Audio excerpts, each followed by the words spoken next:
Hello friends, स्वागत है तमारू मारी चेनल केपी होम फूड्स में। आज आपणे बनावीशुं काचा केळानी वेफर। तो वेफर एटली सरस रीते बने छे एकदम, तमे जोई शको छो।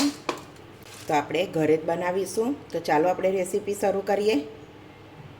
सौथी पहेला तो आपणे काचा केळा आ रीते लई लीधा छे। काचा केळा अत्यारे बहु सरस मळी जाय छे, पण एकदम काचा होय एवा ज लेवाना।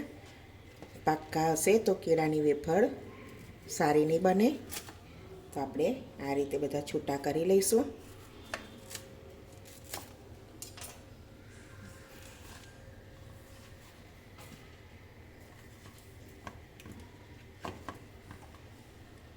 ऊपर नीचेना बीटानो भाग आपणे आ रीते काढी लईशुं। छाल નીકળે તેટલી કાઢી લેવાની અને કેળાની એકદમ ગ્રીન છાલ બધી કાઢી લેવાની, સરસ વ્હાઈટ દેખાય ત્યાં સુધી આ રીતે પીલરથી છોલી લેવાની। ગ્રીન છાલ હશે તો આપણી વેફર લાલ થઈ જશે।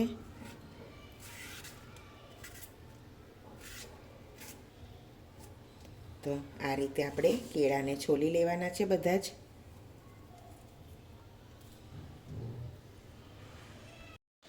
અહીંયા કેળાને આપણે જોઈતા જ અંદર જે રીતે 2 થી 3 કેળા વપરાય એ રીતે છોલવાના છે, નહીં તો પછી કેળા બહાર કાળા પડી જશે। એટલે એને તમારે તમારી જરૂર પ્રમાણે છોલતું જવાનું ને બનાવતું જવાનું। આ રીતે આપણે બધા રેડી કરી લઈશું। આપણે કેળા પર છાંટવા માટે મસાલો બનાવી દઈશું। તો અહીંયા હું સિંધો મીઠું લઉં છું। અહીંયા ફરારી બનાવું છું થોડી, એટલે હું સિંધો મીઠું લઉં છું અને 1 ચમચી મરી। ખાલી આ 2 જ લઈશ હમણાં। પછી આમાં તમે લાલ મરચું ઉમેરી શકો છો, ચાટ મસાલો, લાલ મરચું એવું, પણ હું આ ફરારી બનાવું છું એટલા માટે મરી અને મીઠાનો જ ઉપયોગ કરું છું। આ રીતે તમારે એક વેફર પાડવાની, છીની લઈ લેવાની અને હવે આવી રીતે એક કેળું લઈ અને રાઉન્ડ શેપમાં પાડી લેવાની। જો તમને રાઉન્ડ ગમતી હોય તો રાઉન્ડ પાડવાની, અને રાઉન્ડ નાની થતી હોય તો તમે ક્રોસમાં પણ કરી શકો છો, પણ હું અહીંયા લાંબી જ પાડવાની છું એટલે હું લાંબી પાડીશ અને લાસ્ટમાં હું તમને રાઉન્ડ પણ બતાવીશ।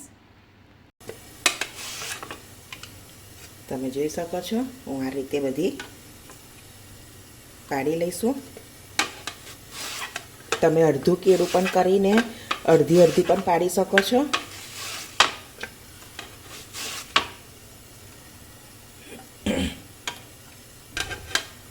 જોઈ શકો છો આપણે આ રીતે પાડી લીધી।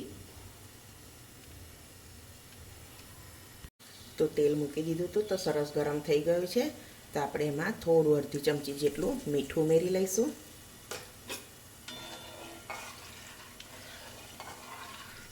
એટલે આપણી સરસ ક્રિસ્પી થશે। અને આ રીતે આપણે બધી કેળાની વેફર ઉમેરી લઈશું અંદર તેલમાં। તમારે જેટલી માય એટલી જ મૂકવાની છે, વધારે મૂકશો તો એકબીજા સાથે ચોંટી જશે અને બરાબર નહીં બને। એટલે જેટલી છૂટી છૂટી રહે એ રીતે તરવાની છે, અને મીડિયમ ગેસ જ રાખવાનો છે તરવા માટે।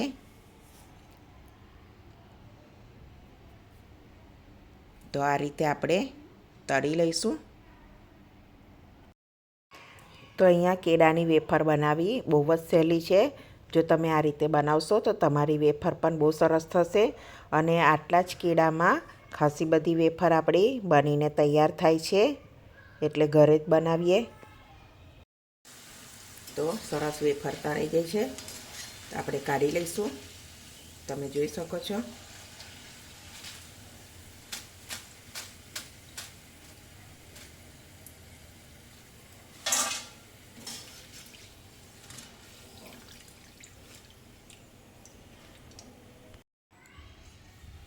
તો આપણે બીજી વેફર પણ એ રીતે જ બધી મૂકી લઈશું, અને એ રીતે આપણે મીડિયમ ગેસ ઉપર જ તળી લઈશું। ક્રિસ્પી થાય ત્યાં સુધી એને તળી લઈએ।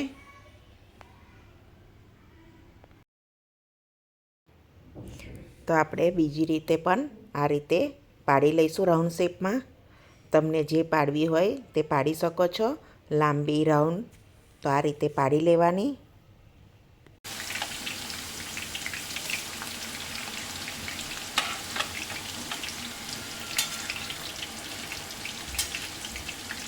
તો આપણે ગરમ ગરમમાં જ મસાલો છાંટી લેવાનો.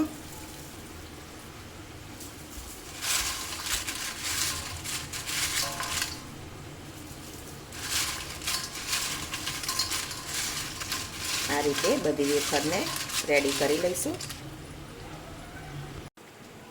તો આપણી બધી વેફર સરસ તળાઈ ગઈ છે, તમે જોઈ શકો છો. તો સરસ આપણી બધી વેફર તળીને રેડી કરી છે, તમે જોઈ શકો છો. એકદમ અવાજ આવે છે, કડક કડક એકદમ. બંને વેફર મેં ગોળ પાડી છે થોડીક.